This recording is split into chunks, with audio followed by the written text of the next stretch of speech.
तुम लोग बात कर रहे हो स्ट्रैटेजिक मैनेजमेंट की, तो एक सीए कितना ही बड़ा एक्सपर्ट हो जाए in the field of accountancy, कितना ही बड़ा एक्सपर्ट हो जाए in the field of taxation, कितना ही बड़ा एक्सपर्ट हो जाए in the field of audit, पर स्ट्रैटेजिक मैनेजमेंट का इंपॉर्टेंस तुम लोग इग्नोर नहीं कर सकते। ये सारे सब्जेक्ट्स कॉमर्स प्रोफेशनल्स को पढ़ाए जाते हैं, अकाउंट्स, ऑडिट, टैक्स, फाइनेंस, पर अगर मैं स्ट्रैटेजिक मैनेजमेंट की बात करूं तो ये तुम्हारे एम्बिट से बहुत बड़ा है। ये कॉमर्स में नहीं है, साइंस में भी एप्लीकेबल है। ये हर एक उस आदमी के लिए एप्लीकेबल है जो लाइफ में सक्सेसफुल होना चाहता है। और यही मेंटालिटी के साथ इंस्टीट्यूट ने स्ट्रैटेजिक मैनेजमेंट तुम्हारे सवाल में, तुम्हारे सिलेबस में डाला हुआ है। तो मेरे भाइयों, हो सकता है कि तुम्हें डाउट हो कि यार मैं तो ऑडिटर बनने वाला हूँ फ्यूचर में जाकर, मैं तो अकाउंट्स हैंडल करने वाला हूँ, मैं तो टैक्स एक्सपर्ट बनूंगा, तो मैं एसएम स्ट्रैटेजिक मैनेजमेंट आखिर पढ़ूँ क्यों? तो यार जवाब बहुत सिंपल है। तुम लोग सोच कर देखो, क्या Rakesh Jhunjhunwala, who is the biggest stock broker, the Warren Buffett of India, we so often call him, क्या राकेश झुनझुनवाला को कभी स्ट्रैटेजिक मैनेजमेंट की जरूरत नहीं पड़ी होगी? मेरा सवाल है तुमसे कि क्या नैनालाल किडवई को कभी स्ट्रैटेजिक मैनेजमेंट की जरूरत नहीं पड़ी होगी? Nainalal Kidwai was the CEO of HSBC India. Nanalal Kidwai is one of the most reputed name when it comes to chartered accountancy. Federation of Indian chambers of commerce and industry की वो president रह चुकी है। तो तुम्हें नहीं लगता ऐसे बड़े बड़े ऑर्गेनाइजेशंस को जब नैनालाल किडवई ने मैनेज किया होगा तो उसे स्ट्रैटेजिक मैनेजमेंट की जरूरत पड़ी होगी? आदित्य पुरी, अगर तुम लोगों ने नाम सुना हो तो he is the CEO of HSBC India. He also needs strategic management to manage his own organization. तुम लोग यार सीए की फील्ड में एक सबसे बड़ा नाम ले सकते हो, that is TN Manoharan. TN Manoharan साहब यार, he was the president of ICAI. Vice president मैं बोल रहा हूँ नहीं, वो प्रेसिडेंट थे ICAI के. और अगर तुम लोगों ने केस स्टडी सुनी हो, स्कैम सुना हो इंडिया में बहुत बड़ा, तो सत्यम स्कैम था. और सत्यम स्कैम को रिवाइव करने में टीएन मनोहरन ने एक बहुत ही इंपॉर्टेंट रोल प्ले किया था. He was the x CEO of the Canara bank, जो कि 4th largest public sector bank है पूरे भारत देश का. तो बताओ यार, इन चार्टर्ड अकाउंट सुरेश प्रभु, जबरदस्त व्यक्तित्व, पॉलिटिक्स में, राजनीति में, पर फिर भी सोचो क्या जबरदस्त षड्यंत्र स्ट्रैटेजिक मैनेजमेंट वो लगा रहे होंगे अपनी अपनी फील्ड में, तभी जाकर आज वो कीर्तिमान रच पाए हैं. तो मेरे भाइयों, तुम लोग किस भी चार्टर्ड अकाउंटेंट की बात कर लो, अगर वो सक्सेसफुल है, अगर उसने कुछ आउट ऑफ द बॉक्स किया है, तो मेरे भाइयों ऑडिट, टैक्स, अकाउंट्स के अलावा उसने पूरा फोकस किया है on to the strategic management. तो मुझे बताओ, क्या तुम लोग समझ पा रहे हो कि स्ट्रैटेजिक मैनेजमेंट कितना इंपॉर्टेंट है एक सीए के जीवन में? अगर ये ना हो तो अकाउंट्स, ऑडिट, टैक्सेशन का कोई मायना नहीं है मेरे भाइयों. टीएन मनोहरन का भी ऑडिट में बहुत स्पेशलाइजेशन होगा, टैक्सेशन में बहुत स्पेशलाइजेशन होगा, अकाउंट्स में बहुत स्पेशलाइजेशन होगा, लेकिन सत्यम जैसी बड़ी कंपनी का डायरेक्टर बनकर उस कंपनी की वाइंडिंग अप प्रोसेस में मदद करना, सत्यम जब तक टेक महिंद्रा से टेक ओवर नहीं हो जाता तब तक पूरी ऑर्गेनाइजेशन को मैनेज करना, उसे रिवाइव करके एज ए गोइंग कंसर्न बिकवाने में हेल्प करना, इन सब के लिए यार स्ट्रैटेजिक मैनेजमेंट की जबरदस्त जरूरत है. तो इसीलिए ये सब्जेक्ट तुम्हारे इंस्टीट्यूट ने तुम्हारे सिलेबस में डाला है. तो कोई मुझसे ये सवाल कभी ना करे कि यार स्ट्रैटेजिक मैनेजमेंट जैसा सब्जेक्ट क्यों इंस्टीट्यूट ने डाल दिया. ये ज़रूर फेल करने के लिए डाला हुआ है इनटू द ग्रुप 2, क्योंकि बहुत सारे लोगों के सीए इंटर में एफएम बोल रहा हूँ, एसएम और आईटी में मार्क्स काफ़ी कम आते हैं. तो प्लीज़ ये मत बोलना कि फेल करने के लिए डाला हुआ है. इतने सारे चार्टर्ड अकाउंटेंट्स का मैंने एग्जाम्पल दिया, और भी बहुत सारे चार्टर्ड अकाउंटेंट्स हैं. मेक माई ट्रिप, एमएमटी पे जब भी तुम क्लिक करोगे याद रखना कि उस एमएमटी कंपनी का CEO Rajesh Meghoi, he is also chartered accountant. Strategic management, बस इसकी वजह से 10 people are very very successful मेरे भाइयों. तो बोलो, क्या माहौल बना हुआ है? समझ में आ रहा है मेरे भाइयों? जल्दी से बता दो. शुभम मेरे भाई कह रहा है सिलेबस बढ़ाने के लिए डाले हैं. नहीं शुभम, सिलेबस बढ़ाने के लिए वो और भी कॉम्प्लेक्स टॉपिक्स डाल सकते थे. सोचो इंटरनेशनल टैक्सेशन डाल देते तुम्हारे सिलेबस में, तो क्या हाल होता तुम्हारा. तो ये तो तुम्हारे लिए अच्छा है कि स्ट्रैटेजिक मैनेजमेंट ही डाला.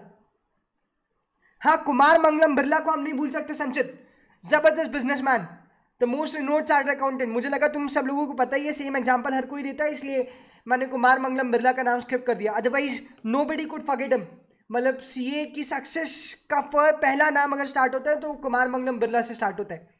तो मेरे भाइयों इसी माहौल में हम लोग स्ट्रैटेजिक मैनेजमेंट पढ़ने वाले हैं और अगले 50 दिनों में, लगभग 50 दिन का सिलेबस है, इससे ज़्यादा का सिलेबस है नहीं, हो सकता है मैं 45 दिन में भी खत्म कर दूं अगर हम लोग अच्छी स्पीड में और पूरी एनर्जी के साथ पढ़े तो छोटा सा सिलेबस है लेकिन मार्क्स पूरे 50 दे के जाने वाला है। तो सोचो तुम ऑडिट में कितना टाइम देते हो और इधर स्ट्रैटेजिक मैनेजमेंट है, तो स्ट्रैटेजिक मैनेजमेंट 45 दिन 50 दिन में पूरा कंप्लीट हो जाएगा और ऑडिट में तुम 180 दिन देते हो 100 नंबर के लिए। तो एसएम तुम्हारे लिए ब्लेसिंग इन डिस्गाइज है, इसे छोड़ना मत। तो चलो मेरे भाइयों अब बात करते हैं स्ट्रैटेजिक मैनेजमेंट की टर्म पर। हम लोगों ने फाइनेंशियल मैनेजमेंट जब डिस्कस करना स्टार्ट किया था तो फाइनेंशियल मैनेजमेंट में अक्सर हम लोगों ने टर्म पर फोकस किया था कि फाइनेंस का मतलब क्या होता है, मैनेजमेंट मतलब क्या होता है। तो स्ट्रैटेजिक मैनेजमेंट की शुरुआत भी मैं करना चाहूँगा with the meaning of the terms. तो सबसे पहली टर्म जो है वो है मैनेजमेंट की। मुझे उम्मीद है कि तुम्हें मैनेजमेंट की टर्म याद होगी। याद करो, मैंने कहा था कि management is getting work done through and with people. सिर्फ रिवाइज करा रहा हूं, आज तुम्हारे पूरा माहौल बना के भेजूंगा कि स्ट्रैटेजी क्या होती है। आज तुम्हें ये जरूर बता के भेजूंगा कि कैसे बड़ी बड़ी कंपनीज ने स्ट्रैटेजी लगाई और वो ओवरनाइट सक्सेसफुल हो गई, और उसके बेसिस पे तुम लोग जब चैप्टर्स पढ़ोगे तो उसे रियल लाइफ से कनेक्ट कर पाओगे। तो सबसे पहले मैं बात कर रहा हूं मेरे भाइयों मैनेजमेंट के ऊपर। याद करो हम लोगों ने पढ़ा था what do we mean by management. तो याद करो तुम्हारी डेफिनेशन थी management is the work getting done through and with people. Management is getting work done through and with people. Koontz O'Donnell की डेफिनेशन थी और दो टर्म्स थी इसमें, एक था थ्रू और एक था विथ। कोई मुझे मतलब बता दे जल्दी से, तुम लोगों का पढ़ा हुआ है, बताओ थ्रू मतलब क्या था। एनीबडी? मैनेजमेंट के अंदर थ्रू मतलब क्या था, जल्दी से मुझे बता दो।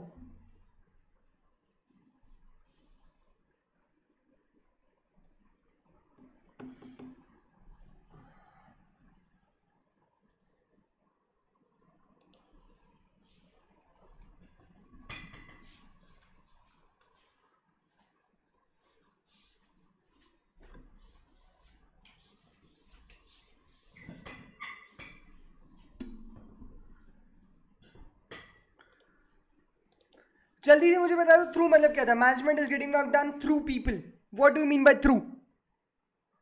थ्रू सबऑर्डिनेट्स एक जवाब आया है, और रोशन का जवाब है थ्रू सबऑर्डिनेट्स।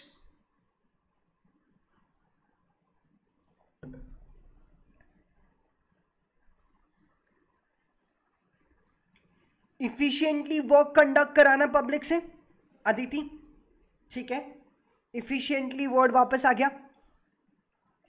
याद करो यार, मैंने तुम्हें हमेशा कहा था कि कुंस और डोनाल्ड ने अगर मैनेजमेंट की डेफिनेशन लिखी और कहा है कि management is getting work done through and with people, तो ये थ्रू और विद के अपने अपने मीनिंग्स हैं।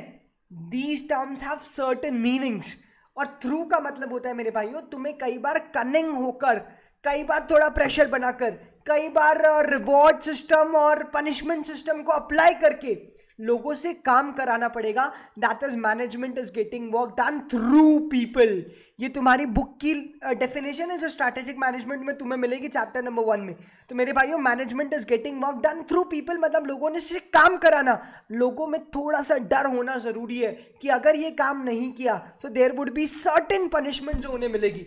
अगर मैं तुम्हें एग्जांपल दूं तो Steve Jobs is the biggest example of management is getting work done through people.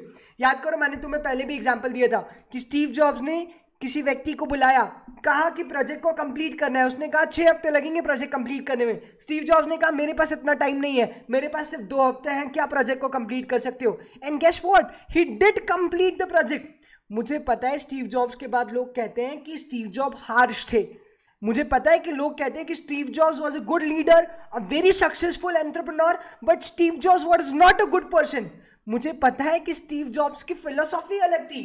Steve Jobs बोलते थे work hard and work hard now. अगर तुम्हें मेहनत करनी है तो अभी मेहनत करो। He was very very strict as a boss, as a leader. वो हमेशा कहते थे मेरे भाइयों कि या तो तुम मेरी तरीके से काम करो या तो मेरी कंपनी से बाहर हो जाओ। जैसे हम लोग अंग्रेजी में कहते हैं ईदर इट इज माई वे और हाईवे, ऐसे एटीट्यूड वाले थे स्टीव जॉब्स। स्टीव जॉब्स को सारी चीजें अपने हिसाब से पसंद थी, टीम से फीडबैक लेना कम पसंद करते थे, लेकिन साथ ही साथ रिस्पॉन्सिबिलिटी भी लेते थे। अगर प्रोडक्ट फेल होता था तो it was his sole responsibility. इतना साहस था, इतना दम था, और ऐसे लीडर थे Steve jobs. It is an example of management getting work done through people. और विद का मतलब क्या होता है? जब सबऑर्डिनेट्स आपस में एक साथ काम कर रहे हो, या सेम लेवल के एम्प्लॉइज जब एक दूसरे से कोऑर्डिनेट करके काम कर रहे हो, एक ऐसा एनवायरनमेंट बना है विद इन द ऑर्गेनाइजेशन कि सेम लेवल सेम पोस्ट के लोग एक दूसरे से कोऑर्डिनेट कर सकते हैं और कोऑर्डिनेट करके गोल्स को अचीव कर सकते हैं। सो that is called management with people. अगर मैं सेल्स हेड हूं और मुझे सबऑर्डिनेट से काम कराना है, तो that is management is getting work done through people. और अगर मैं सेल्स हेड हूं और मुझे परचेस हेड के साथ काम करना है, सो that is management is getting work done with people. तो ये इंपॉर्टेंट डेफिनेशन थी कुंट्ज ओडोनेल की। उम्मीद है कि तुम्हें डेफिनेशन याद आ गई होगी। फाइनेंशियल मैनेजमेंट के लेक्चर नंबर 1 में भी हम लोगों ने डेफिनेशन पढ़ी थी। अब दूसरी बात, एक और डेफिनेशन थी मैनेजमेंट की, जो कि स्ट्रैटेजिक मैनेजमेंट की बुक में लिखी हुई है, हम लोगों ने पढ़ी भी थी। मैं एक बार जल्दी से रिवाइज करा देता हूं, तुम्हें कसम है उसकी, अगर तुम लोगों ने ये डेफिनेशन याद नहीं की तो याद करो। Management is the chief level of the organization. It is the chief organ to make organization productive and purposeful and undertaking the task of bringing together and integrating 5M. कौन कौन से 5M थे? Man, money, machine, material और method. तो तुम लोग ये definition नहीं भूल सकते, एक बार फिर से रिपीट कर देता हूँ। It is the chief level of the organisation, chief organ to make organization productive and purposeful and undertaking the task of bringing together and integrating 5M. और कौन कौन से 5M? Man, money, machine, material और method. तो ये था management का मतलब। अपना काम तो करना ही करना, पर मैनेजर का मेन काम होता है दूसरों से काम करवाना। And that is management is getting work done through and with people, Koontz O'Donnell. और फिर हम लोगों ने एक डेफिनेशन देखी कि management is the chief level of the organisation. It is also the chief organ that guides the organization, of course, and make organization productive and purposeful and undertaking the task of bringing together and integrating 5M: man, money, machine, material और method. तो मेरे भाइयों, ये एक definition हो गई management की। तो स्ट्रैटेजिक मैनेजमेंट में से मैंने एक टर्म तुम्हें समझा दी कि मैनेजमेंट मतलब क्या होता है। अब हमारा पूरा डिस्कशन जाएगा स्ट्रैटेजी की तरफ। पर इससे पहले कि हम लोग स्ट्रैटेजी पे डिस्कस करना स्टार्ट करें, मैं चाहता हूं कि तुम लोग एक बार पेपर पैटर्न जरूर देख लो कि स्ट्रैटेजिक मैनेजमेंट में तुम्हें किस तरीके के क्वेश्चंस आने वाले और तुम्हें कैसे प्रिपरेशन करनी है। क्योंकि institute of chartered accountants of India में पेपर को प्रेडिक्ट करना तो इम्पॉसिबल है, पर पेपर पैटर्न के बेसिस पे प्रैक्टिस करना और एग्जाम में प्रिपेयर करना खुद को, that is going to give you an edge over others. तो पहले से ही पेपर पैटर्न क्लियर रखते हैं। तो पेपर पैटर्न मैं तुम्हें बता देता हूं, फिर हम लोग बात करेंगे कि स्ट्रैटेजी का मतलब क्या होता है। मैनेजमेंट तो मैंने तुम्हें समझा दिया, ये ऑलरेडी तुम्हारे पास लिखा हुआ है।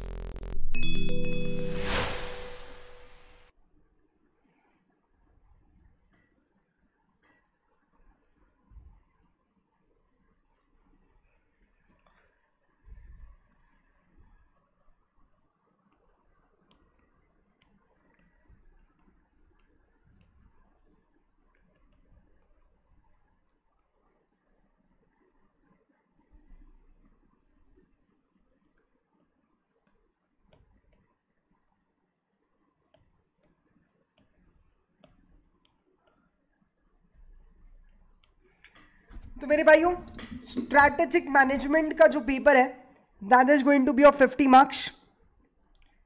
पेपर के मैक्सिमम मार्क्स है 50।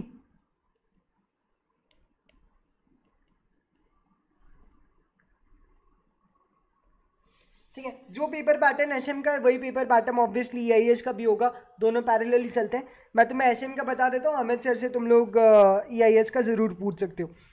तो पेपर की मैक्सिमम मार्क्स होंगे 50, जो कि 2 पार्ट्स में डिवाइडेड है। तुम्हारे करीबन 15 मार्क्स के आने वाले हैं ऑब्जेक्टिव्स,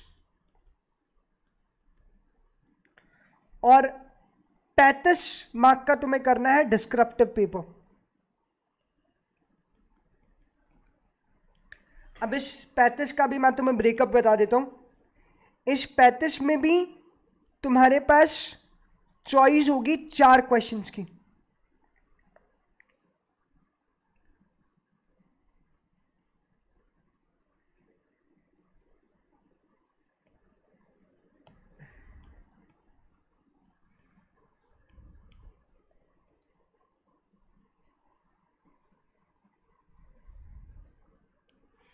तो सबसे पहले तुम्हारे पास होगा क्वेश्चन नंबर 1 जो कि होगा सिर्फ और सिर्फ 5 मार्क्स का। फिर तुम्हारे पास होगा क्वेश्चन नंबर 2, फिर क्वेश्चन 3, फिर क्वेश्चन 4 और क्वेश्चन 5। ऐसे 4 क्वेश्चन तुमसे पूछे जाएंगे, हर एक क्वेश्चन होगा 10 मार्क का। अब तुम अगर नोटिस करोगे तो पेपर हो गया है 45 मार्क का। 35 मार्क्स के मैंने जो सेगमेंटेशन किया है उस हिसाब से टोटल 45 मार्क्स हो रहे हैं। 10-10 मार्क के 4 क्वेश्चन और एक क्वेश्चन 5 मार्क का। पर ये क्वेश्चन नंबर 1 तुम्हारा सॉल्व करना कंपलसरी होता है। That is a compulsory question जो तुम्हें सॉल्व करने ही करने। बचे हुए 4 क्वेश्चंस में से तुम कोई 3 क्वेश्चन सॉल्व कर सकते हो, यानी कि एनी 3 करने, any 3 questions to be solved।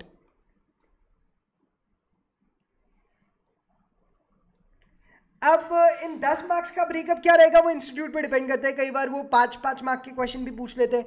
अगर उसे कोई रेयरली बड़ा क्वेश्चन पूछना हो तो 8 मार्क्स और 2 मार्क्स में भी पूछ लेगा। बट ये पैटर्न कम चलता है, 8+2 का पैटर्न कम है, 5+5 का पैटर्न ज़्यादा है। मतलब इंस्टीट्यूट तुम्हें हर वो चांस देगा कि अगर तुम लोग सिलेबस पढ़ के गए हो तो तुम लोग क्वेश्चन पेपर तो बहुत आसानी से अटेंड कर पाओगे, क्योंकि इंस्टीट्यूट हर किसी से इवनली पूछता है। हर एक सब्जेक्ट, हर एक चैप्टर में institute ask for a certain number of marks. तो SM इज वन ऑफ दो सब्जेक्ट्स जहाँ पे हर एक चैप्टर का वेटेज है और हर एक चैप्टर से तुम्हें क्वेश्चन मिलेगा इन द एग्जाम। तो अगर तुम लोग स्ट्रैटेजिक मैनेजमेंट का पूरा सिलेबस करते हो तो मुझे नहीं लगता तुम्हें कोई भी प्रॉब्लम होनी चाहिए एग्जाम को पास करने में।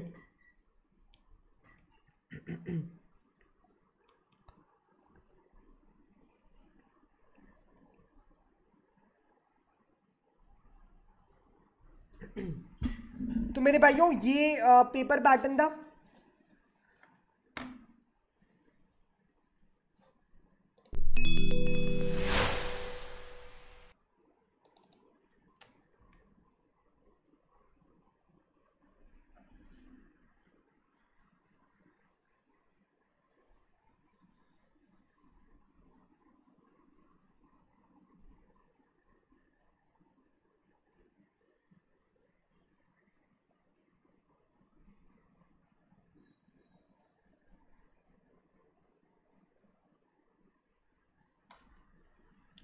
तो चलो मेरे भाइयों, मैनेजमेंट का मतलब समझ लिया, पेपर पैटर्न भी डिस्कस कर लिया। अब बारी है स्ट्रैटेजी पे बात करने की, क्योंकि हम लोग पढ़ रहे हैं स्ट्रैटेजिक मैनेजमेंट। क्या तुम लोगों में से मुझे कोई बताना चाहेगा कि स्ट्रैटेजिक मैनेजमेंट का मतलब क्या होगा? चलो स्ट्रैटेजिक मैनेजमेंट भी हम लोग नहीं जाते, एक बेसिक टर्म पे डिस्कस करते हैं। मैनेजमेंट तो डिस्कस कर लिया, what do we mean by strategy. तो मैं डिस्कशन चाह रहा हूं कि तुम लोग मुझे बताओ कि स्ट्रैटेजी का मतलब क्या होता है तुम्हारी तरफ से। तो मैं चैट बॉक्स में एक्टिव हूं, जल्दी से मुझे बता दो कि क्या मतलब होता है स्ट्रैटेजी का। मैं इंतजार कर रहा हूं मेरे भाइयों।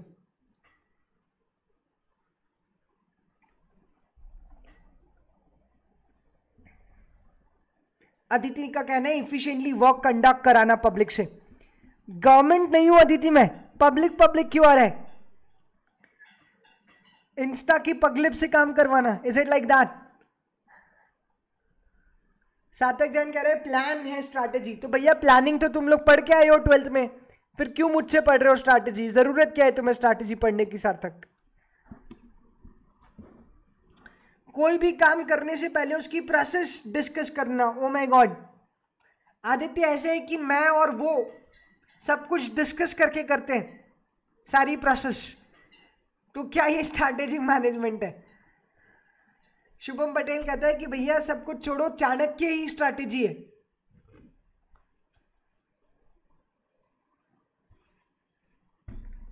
एक्शन ऑफ प्लानिंग एफिशिएंटली, नहीं Priyesha, that's not the correct answer.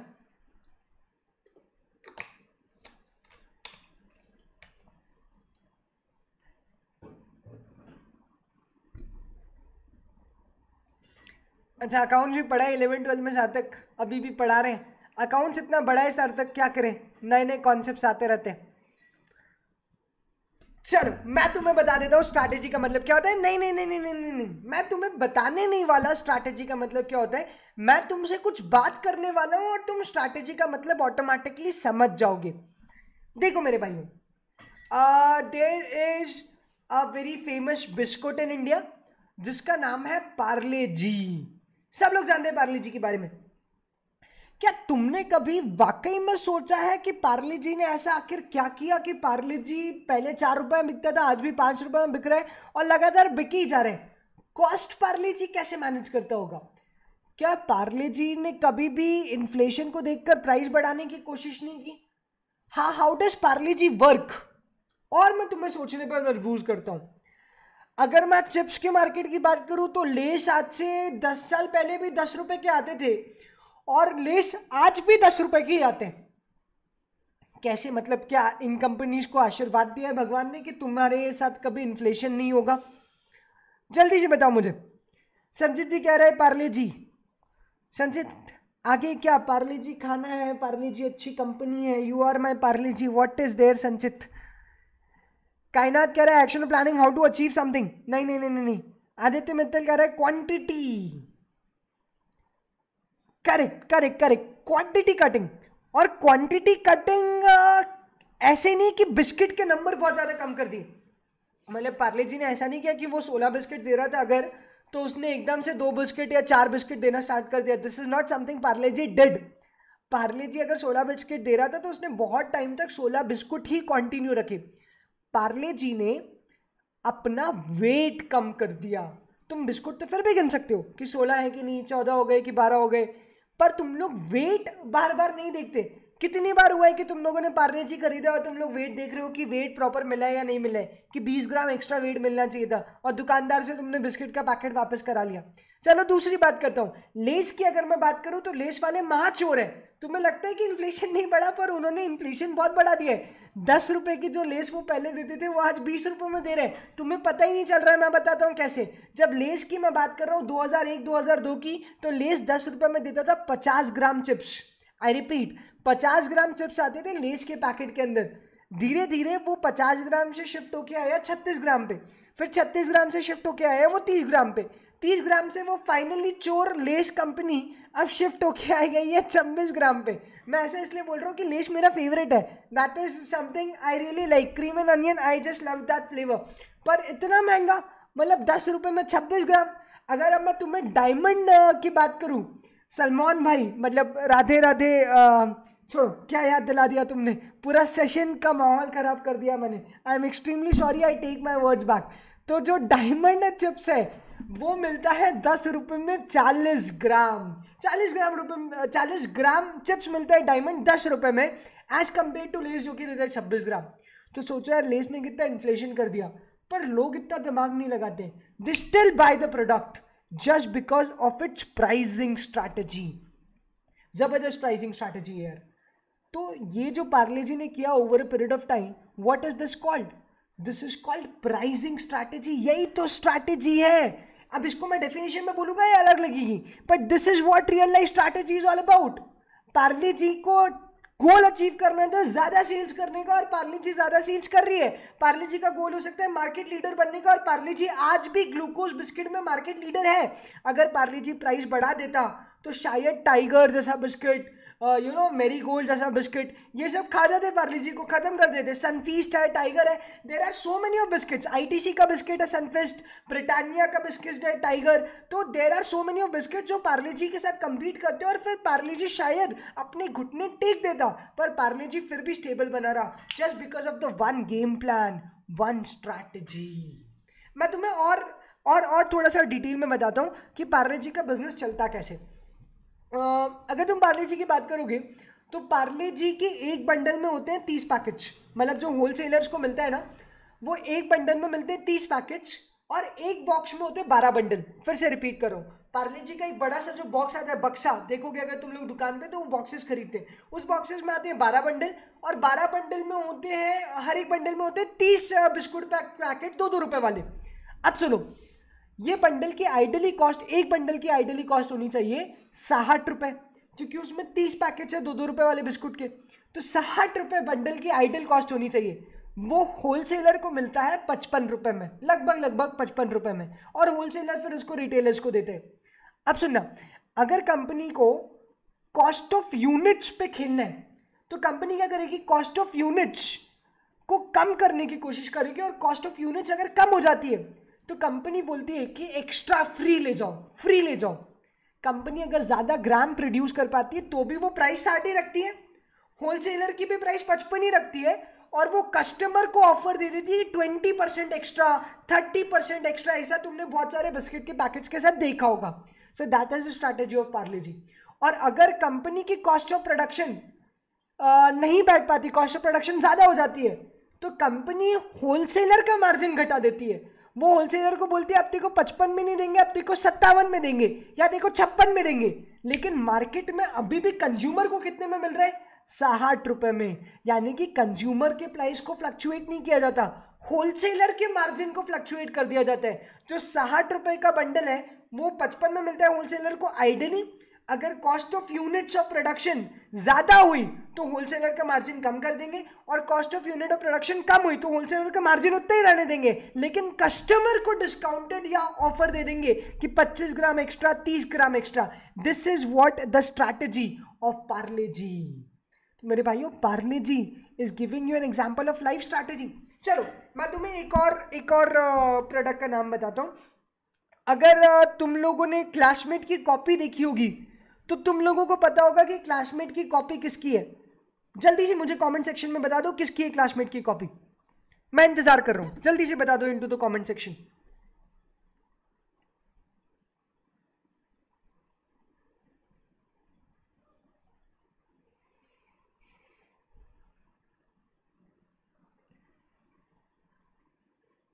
Classmate की कॉपी है आईटीसी की। चलो अब मैं तुमसे दूसरा ट्रिकी सवाल पूछ रहा हूं, बताओ गोल्ड फ्लैग किसकी है।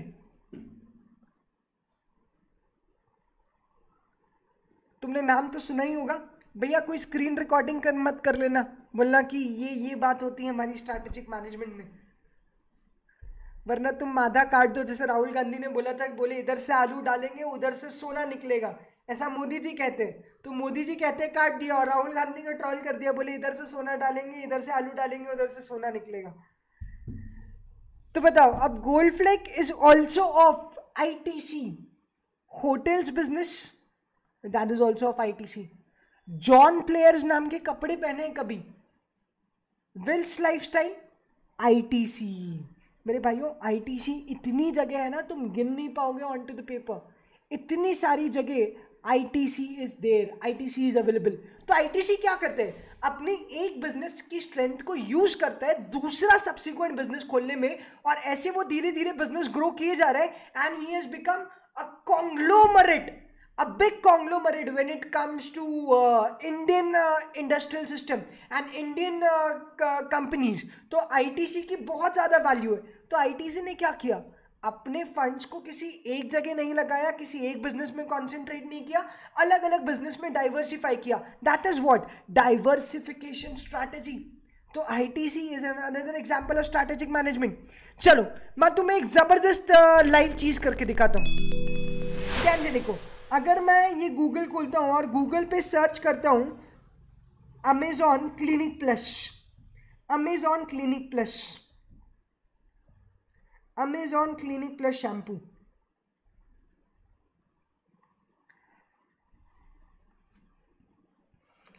तो देखो ये अमेजॉन क्लिनिक प्लस पे शैम्पू आ रहे हैं तुम्हारे बालों को सुरक्षित रखने के लिए 435 रुपए का।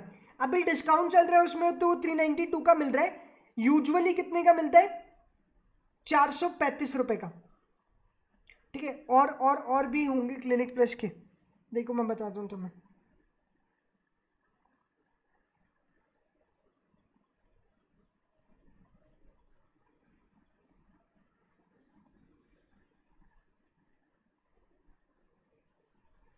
तो 1 लीटर का क्लिनिक प्लस का शैम्पू मिल रहा है तुम्हें 435 रुपए का, जिसकी लगभग कॉस्ट है 392 आफ्टर डिस्काउंट। अब एक काम करते हैं, गूगल पे एक और चीज सर्च करते हैं, ध्यान से, पूरा basic. How many millilitres in 1 litre, 1000। अब ध्यान से देखो, एक और चीज सर्च करते हैं, क्लिनिक प्लस 1 रुपी सैशे।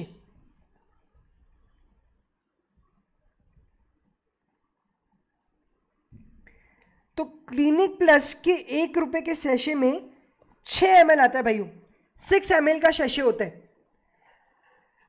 तो रिपीट करो एक बार, 392 रुपए में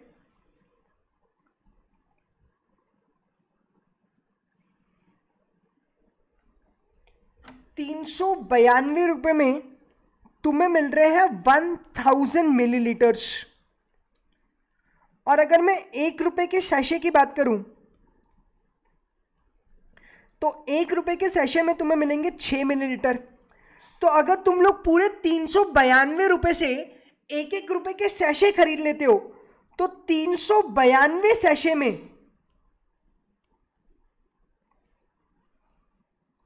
392 सैशे में तुम्हें मिलेंगे 6 इंटू 392, यानी कि 2352 मिलीलीटर। अरे बाप रे बाप, बहुत झोल है बाबू भैया, भयंकर झोल है। एक बार चेक करो, मतलब कैसे कैसे चोर लोग हैं इन द मार्केट कि जिस बॉटल की कॉस्ट 1000 डिवाइडेड बाय 6 सिर्फ 166 रुपीज होनी चाहिए थी। कैसे निकाला? 1000 मिलीलीटर डिवाइडेड बाय 6 मिलीलीटर, क्योंकि एक सैशे में 6 मिलीलीटर आता है। तो जिस बॉटल की कॉस्ट 166 रुपीज होनी चाहिए थी, उस बॉटल की कॉस्ट है मेरे भाइयों 392, यानी कि 226 रुपए की एक बॉटल। मतलब घर पे अगर तुम लोग फ्रिज में बॉटल का सेट लाना चाहो तो वो आ जाएगा 236 रुपए में, बॉटल्स ही बॉटल्स। और क्लिनिक प्लस की एक सड़ी सी प्लास्टिक वाली बॉटल जिसमें पुचुक करके अगर शैम्पू बाहर भी निकल जाए तो उसको डालने में 10 घंटे लग जाए, ऐसी बॉटल का प्राइस 226 रुपए इन द मार्केट। देख लो, फैक्ट चेक। तो क्या कर रहा है क्लिनिक प्लस? क्लिनिक प्लस को बहुत अच्छे से पता है यार कि दुनिया में ऐसे लोग बहुत कम होंगे। There might be certain people, हम सीए ऐसे कर सकते हैं भरी कि 1-1 रुपए के शैशे तोड़े, इधर से मुंह से फाड़ा और शैशे बॉटल में डालने लग गए, पर उसमें रिस्क है कभी कभी मुंह से फाड़ने में शैम्पू मुंह के अंदर भी चला जाता है और उसका टेस्ट बहुत खराब है। मेरे साथ हुआ है, हाँ हुआ है। तो 392 रुपये दे दो, हेल्थ ज़्यादा इंपॉर्टेंट है। ऐसा नहीं हो कि तुम शैम्पू पी जाओ और तुम्हें हॉस्पिटल में भर्ती कराना पड़े। तो 226 रुपये वो एक बॉटल का चार्ज ले रहे हैं, जस्ट बिकॉज दे नो कि 1-1 रुपए के शैशे को बॉटल में नहीं डाला जा सकता, ऐसा कंज्यूमर करेगा नहीं। तो it is the cost of convenience. और अगर 1 रुपए का शैशे तुम लोग खरीदते हो तो उसको फिर बाथरूम में तुम्हें रखना पड़ेगा कहीं ना कहीं, and that doesn't suit your lifestyle. मतलब तुम ऐसा करते नहीं हो कि 5-5 रुपए के पेस्ट लाओ अगर तुम्हें थोड़ा सा ग्राम एक्स्ट्रा मिल रहे तो लोग इतना दिमाग लगाते नहीं है। तो जो लोग लगाते हैं, all power to them, hats off. लेकिन जो मेजॉरिटी ऑफ द क्राउड है वो इतना दिमाग नहीं लगाते, तो 226 रुपये चार्ज कर देते एक एक्स्ट्रा बॉटल के लिए। दिस इज व्हाट मेरे भाइयों, स्ट्रैटेजी। तो यार कितने सारे एग्जांपल्स हैं स्ट्रैटेजी के।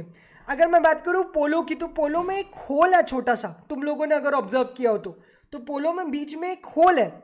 वो होल क्यों बना है? कोई मुझे एक्सप्लेन कर दे, why is there any hole in पोलो?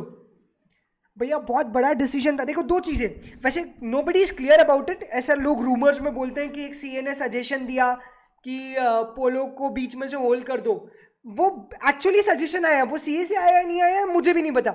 जितना मैंने फैक्ट चेक किया, जितना मेरे रिसर्च के बेसिस पर मैं तुम्हें बता रहा हूँ, तो पोलो एक मिंट से इंस्पायर्ड थी जिसका नाम था लाइफ सेवर मिंट।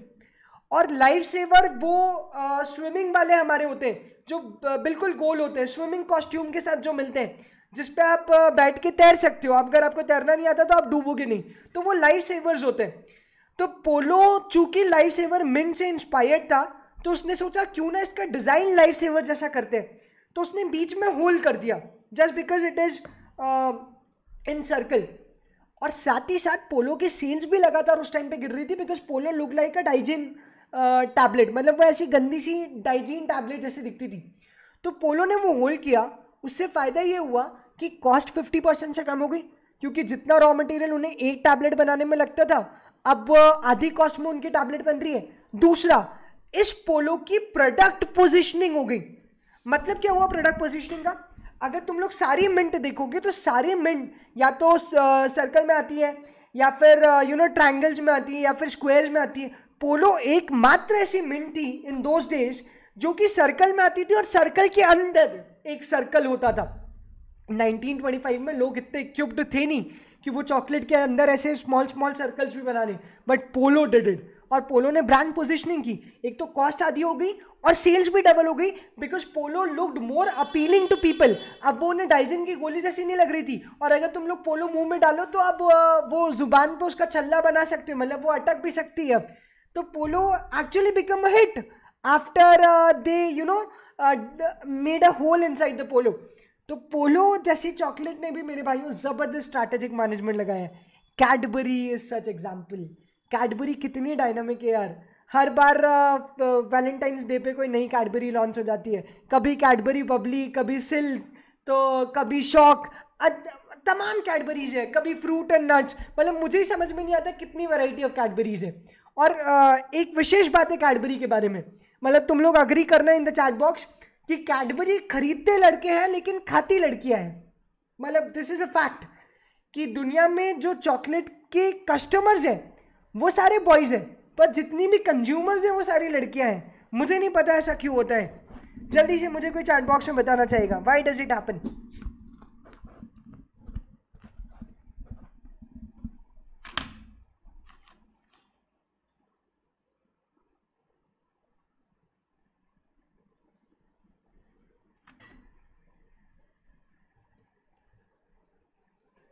तो मैं जब पहली बार कैडहा बॉर्नविल, मैं भूल नहीं सकता संचित, मैं जब पहली बार ऐसी बड़ी कैडबरी लेने गया था वो मैंने कभी खुद खाई नहीं है। मैंने हमेशा खरीदी है लेकिन हमेशा खिलाई है मेरे भाई। तो मैं आज भी अपनी खुद की एक पर्सनल कैडबरी खरीदने के लिए इंतजार कर रहा हूँ।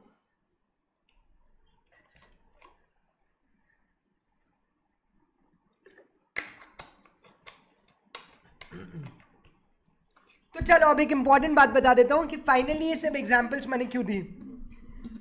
देखो यार, दो चीजें होती हैं।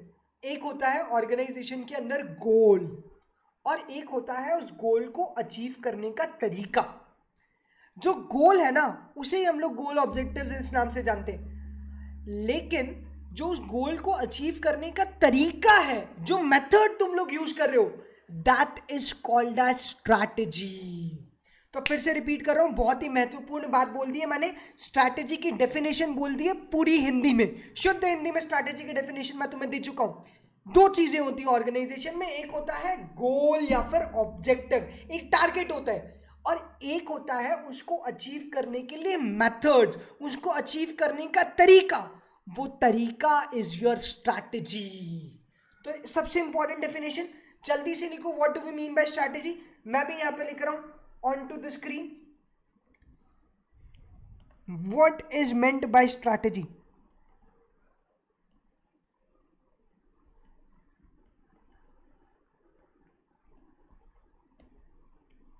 तो जवाब है strategy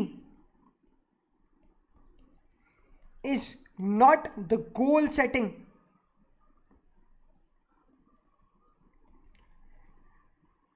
It is the means to achieve the goals.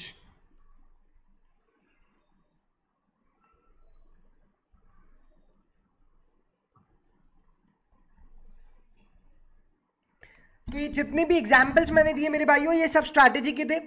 अगर तुम लोग बात करोगे पार्ले जी की तो वहां पर लगी प्राइसिंग स्ट्रैटेजी, पोलो की बात करोगे तो वहां पर लगी production strategy along with a bit of marketing strategy, क्योंकि उन्होंने प्रोडक्ट को रीपोजिशन भी किया इन द मार्केट। अगर तुम लोग बात करोगे क्लीनिक प्लस की तो वो कस्टमर ओरिएंटेड स्ट्रैटेजी थी। It is again a production strategy, but from the viewpoint of the customer, because they always knew that the customer is not going to pull out a sachet of ₹1 and put it inside the bottle. तो convenience के लिए उन्होंने cost बढ़ा दी. So all of these are thoughtful actions. ये हमेशा thoughtful actions है.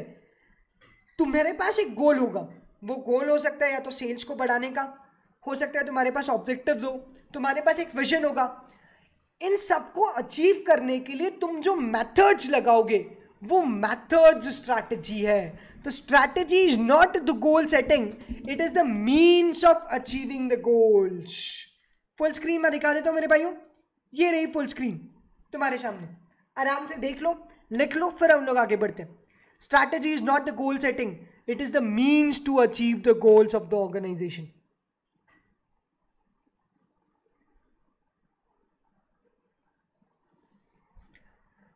संचित मेरे भाई सुन के दुख हुआ कि आजकल, मतलब आज तक इनफैक्ट तुमने 5 रुपए के ऊपर की कैडबरी नहीं खरीदी। संचित उम्मीद है कि 2022 तुम्हारे लिए अच्छा जाएगा, तुम किसी को ज़रूर कभी ना कभी सिल्क गिफ्ट करोगे संचित, ऐसी मेरी शुभकामनाएं हैं, ऐसा मैं तुम्हारे लिए प्रे करता हूँ संचित। तुम सिल्क दो, बॉर्नविल दो, बड़ी बड़ी चॉकलेट्स दो।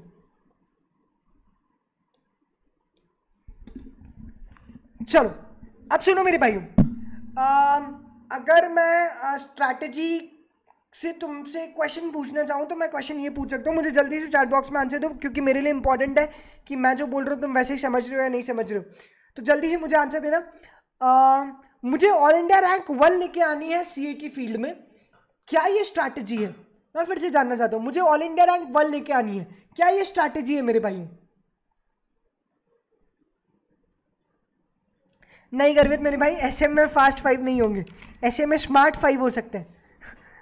एसएम में फास्ट 5 नहीं होंगे, एसएम में स्मार्ट 5 हो सकते हैं।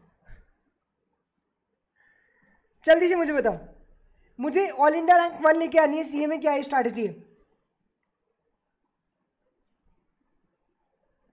अगर एसएम में स्ट्रैटेजी की मैं बात करूंगा तो it is not the goal setting, it is the means of achieving the goals. तो ऑल इंडिया रैंक 1 लेके आनी है सीए के अंदर, ये गोल है मेरे भाई, ये स्ट्रैटेजी नहीं है। पर उस ऑल इंडिया रैंक 1 लाने के लिए मैं अपना टाइम बचाऊंगा, उस टाइम बचाने के लिए मैं मेथड्स बनाऊंगा। मैं थियरी सुबह पढ़ूंगा, प्रैक्टिकल शाम में पढ़ूंगा, मॉक टेस्ट पेपर सॉल्व करूंगा, I will be thorough through the entire module, practice manual solve करूंगा, सारे पास्ट अटेम्प्ट के क्वेश्चंस कर दूंगा, एक भी लेक्चर मिस नहीं करूंगा, 100% कमिटमेंट के साथ पढ़ाई करूंगा। अगर वो बोल भी दे कि इट्स नॉट वर्किंग एनीमोर तो मुझे फर्क नहीं पड़ना चाहिए, it is not working anymore, इतना डेडिकेशन मेरा सीए में होगा, तब जाकर ऑल इंडिया रैंक बनाएगी। तो ये जो तुम मेथड्स डिवाइस करोगे to achieve the goal of getting an all India rank 1 in chart accountancy, मेरे भाइयों यही कहलाएगी तुम्हारी स्ट्रैटेजी। तो strategy is not the goal setting of the organisation, it is the means of achieving the goals. अब अगला सवाल है मेरे भाइयों, what is meant by strat. अच्छा तुम लोग एग्जाम्पल जरूर लिख लो वरना तुम लोग भूल जाओगे। एग्जाम्पल लिख लो, पार्ले जी, लेस, लिखो, मैं 2-2 लाइन बोल देता हूं, फटाफट लिख लो, ये काम आएगी जब तुम आंसर्स लिखोगे ना इन द एग्जाम। तो तुम अगर ये एग्जाम्पल्स लिखते हो तो एग्जामिनर को तुम्हें मार्क्स देने में दिक्कत होगी नहीं, उसे अच्छा ही महसूस होगा, उसे लगेगा कि यार तुम लोगों ने वाकई पढ़ाई की है और प्रैक्टिकली पढ़ाई की है। तो लिखो, Parle G and less adopted very smart pricing strategy। लिखो, Parle G and less adopted very smart pricing strategy। They reduced the weight instead of raising the price। They reduced the weight instead of raising the price।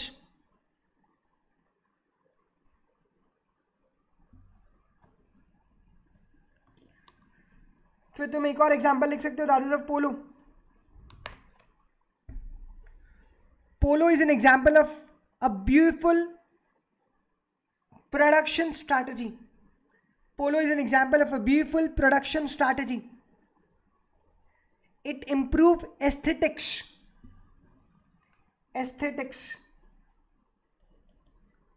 It improved aesthetics, and that too with a significant cost cut, and that too with a significant cost cut। फिर तुम लोग example ले सकते हो Clinic Plus का। It is charging too high for the bottle,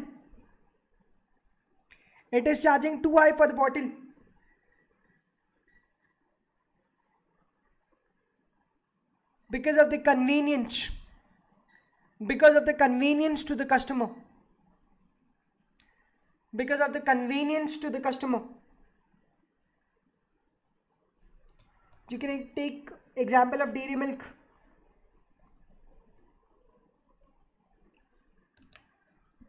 Dairy milk position its brand differently every time. Dairy milk position its brand differently every time.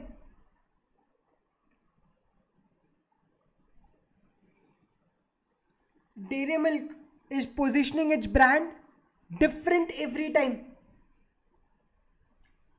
It is highly dynamic. It is highly dynamic and responsive to the market. It is highly dynamic and responsive to the market.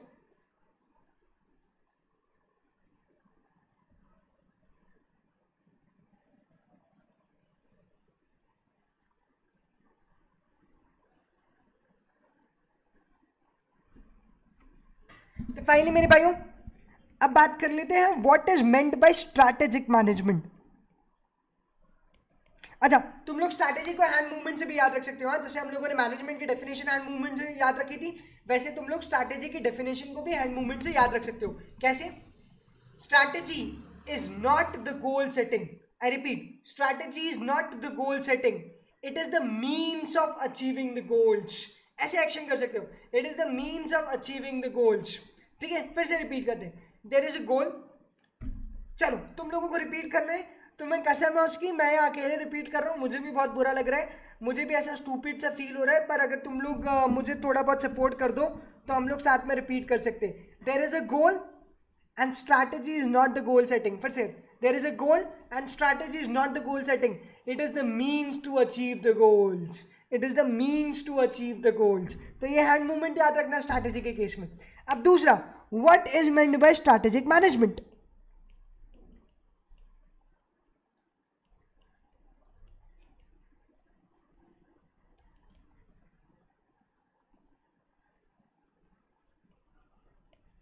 अब दूसरा सवाल है कि what is meant bye strategic management.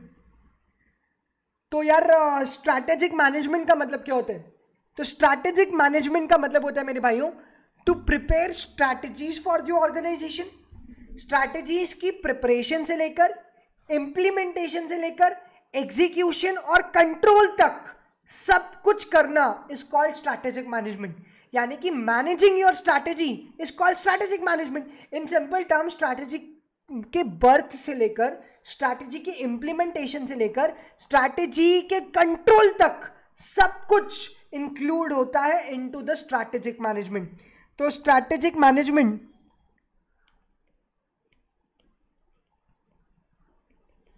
is not the bundle of tricks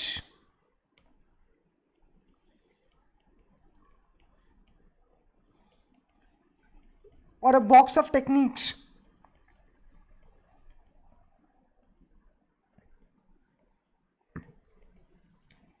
It is a systematic effort. It is a systematic effort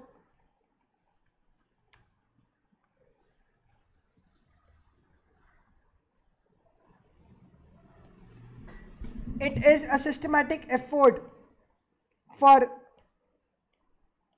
crafting, implementing, and also controlling the strategy.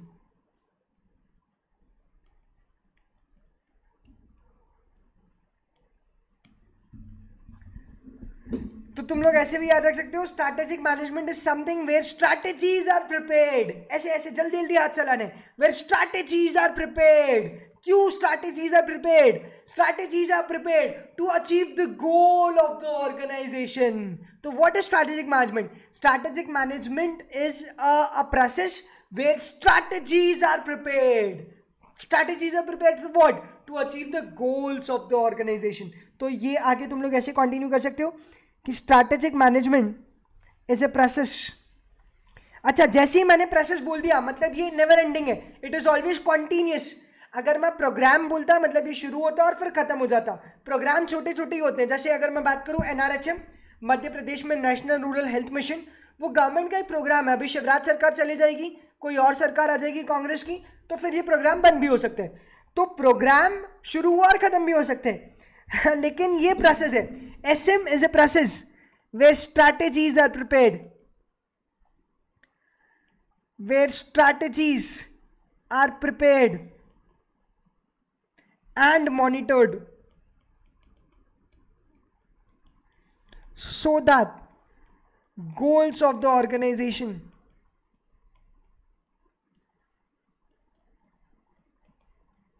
are achieved। तो मेरे भाइयों ये definition है strategic management की।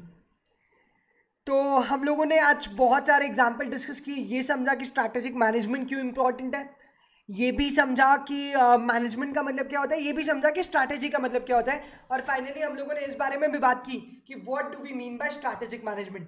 तो मेरे भाइयों उम्मीद है कि आज मज़ा आया होगा। You must have liked it, क्योंकि पूरा माहौल बना के हम लोगों ने पढ़ाई की और काफ़ी टाइम बाद हम लोग ऐसे इंटरेक्शन कर पाए। मुझे ऐसा लगता है शायद ये फेस टू फेस लाइव से भी बेहतर जरिया है तुम लोगों से कनेक्ट होने का। तो मुझे अपने फीडबैक और अपने रिस्पॉन्सेज ज़रूर देना। ये वीडियो मैं विद्युदय के यूट्यूब चैनल पे भी डालूंगा, तो ज़रूर बताना कमेंट करके कि तुम्हें कैसा लगा and how did you feel, क्योंकि तुम्हारे फीडबैक मेरे लिए बहुत इंपॉर्टेंट है। तुम्हारी एनर्जी से मेरी एनर्जी चलती है, तो अगर तुम लोग एनर्जेटिक रहोगे, तुम लोग एक्साइटेड रहोगे अबाउट द सब्जेक्ट, तो शायद मैं भी उतनी ही एनर्जी और उतने ही एक्साइटमेंट के साथ तुम्हें आगे पढ़ा सकूं। तो अपना प्यार जरूर शेयर करना अगर तुम्हें ये लेक्चर पसंद आया हो। तो धन्यवाद मेरे भाइयों, हम लोग फिर मुलाकात करेंगे और बात करेंगे स्ट्रैटेजिक मैनेजमेंट के ऊपर फिर से। तो कल मुलाकात होगी और बहुत ही इंपॉर्टेंट कोट्स आने वाले हैं कल। स्ट्रैटेजिक मैनेजमेंट क्या होता है इस पे हम लोग डिटेल में डिस्कस करने वाले हैं, और फाइनली कल हम लोग चैप्टर नंबर 1 से शुरुआत भी कर देंगे जो कि है बिजनेस पॉलिसी। तो तैयार हो जाओ, इंट्रोडक्शन टू स्ट्रैटेजिक मैनेजमेंट से हम लोग शुरुआत करने वाले हैं। पहला टॉपिक बिजनेस पॉलिसी है। कल मुलाकात होगी सेम टाइमिंग्स मेरे भाइयों, मैं लिंक जरूर शेयर कर दूंगा तुम्हारे साथ। तब तक के लिए तुम्हें पता है क्या करना है, अपडेट देते रहना है उसे, और तब तक के लिए bye bye, take care and keep smiling मेरे भाइयों।